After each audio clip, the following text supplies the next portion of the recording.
Kabisote, kabisote, kabisote. Sa panahon ngayon, talagang kailangan matindi ang pagbabudget mo sa mga pagkain. Mapagulay, karne o isda, sadya naman talaga nagtataasan ng mga presyo ngayon. Kaya itong recipe na to, isa sa mga murang gulay sa ngayon.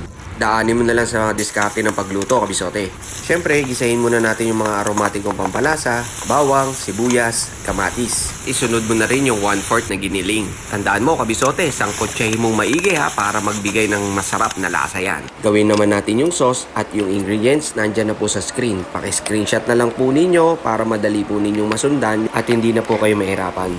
Lagi mong tatandaan, kabisote, dapat sinasangkotsa mo maigi yung karne. Hanggang sa magkaroon na ng browning yung gilid ng kawali mo.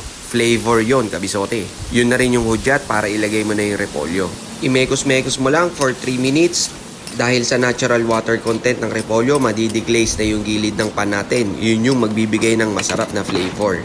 After 3 minutes, malambot na yung repolyo, ilagay mo na yung ginawa nating sauce. Hintayin mo lang tong lumapot, kabisote, ng konti. At okay na yan. I-garnish mo na lang ng onion leeks. Yan na yung finishing touch. Nasa 150 pesos lang pala yung nagastos ko dito, kabisote. Ulam na naming pamilya to hanggang gabi. O diba, may tipid meals recipe ka na? Sana nakatulong sa inyo ang video at recipe na to, mga kabisote. O, ano pang hinihintay mo, kabisote? Tara, kakain na!